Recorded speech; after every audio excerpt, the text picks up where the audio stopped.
Welcome friends, welcome to Niranjan home kitchen. நாம் இன்றைக்கி பச்சை பட்டாணி மசாலா செய்கிறது எப்படின்னு பார்க்க போகிறோம். அதுக்கு நான் பட்டாணியை வாங்கி உரித்து தண்ணியில் போட்டு வச்சுருக்கேன். நல்லா அலசிட்டு நம்ம முதல்ல பட்டாணியை வேக வச்சுக்கலாம்.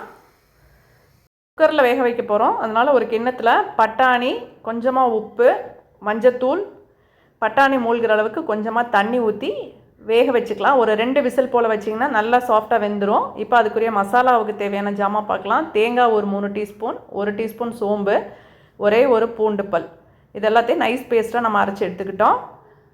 இப்போ பட்டாணி நல்லா வெந்து வந்துருச்சு பாருங்கள். நல்லா தோலெல்லாம் வெளியில் வந்திருக்கு. இந்தளவுக்கு வேக வைக்கணும். இப்போ நம்ம தாளிச்சிக்கலாம். எண்ணெய் ஒரு 2 ஸ்பூன் நல்லெண்ணெய் விட்டுட்டு, எண்ணெய் காஞ்சதுமே நம்ம கடுகு, உளுந்து, அது கூட நம்ம சோம்பும் சேர்த்து தாளிச்சிக்கிறோம். சின்ன வெங்காயம் நம்ம பொடிசாக நறுக்குனது நான் எடுத்து வச்சுருக்கேன். பெரிய வெங்காயமும் சேர்த்துக்கலாம். சின்ன வெங்காயம் அல்லது பெரிய வெங்காயம், அதை நல்லா வதக்கி விட்டுக்கோங்க. நல்லா வெங்காயம் நல்லா வதங்கணும். அதுக்கப்புறம் கருவேப்பிலை ஒரு கொத்து சேர்த்துருக்கேன். இப்போ நம்ம அரைச்சி வச்சுருக்கிற பேஸ்ட்டும் நம்ம சேர்த்துக்கிட்டேன்.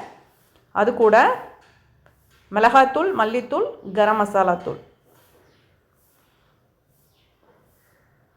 மிக்ஸி கழுவின தண்ணி சேர்த்துட்டு மீடியம் ஃப்ளேம்லேயே வச்சு குக் பண்ணுங்கள். தண்ணி வத்துற வரைக்கும் மீடியம் ஃப்ளேம்லேயே வச்சு குக் பண்ணுங்கள். அந்த தேங்காயோட வாசம் எல்லாம் பச்சை வாசனெல்லாம் போனதுக்கப்புறமா நம்ம எடுத்து வேக வச்சுருக்கிற பட்டாணியை சேர்த்துக்கலாம். பட்டாணியில் கொஞ்சம் தண்ணி இருக்குது, ஏன்னா அந்த மசாலா வந்து நல்லா மிக்ஸ் ஆகி வரணும். இப்போ அடுப்பை வந்து நீங்கள் ஹை ஃப்ளேமில் வச்சுக்கோங்க, ஏன்னா ஏற்கனவே பட்டாணி வெந்திருக்கு.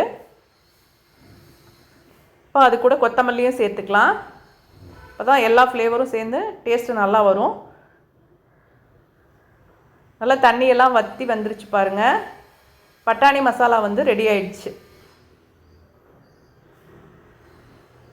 இது சாதத்தோடு சாப்பிட்லாம், சப்பாத்திக்கும் வச்சு சாப்பிட்லாம். கண்டிப்பாக செஞ்சு பாருங்கள். தேங்க்யூ ஃபார் வாட்சிங்.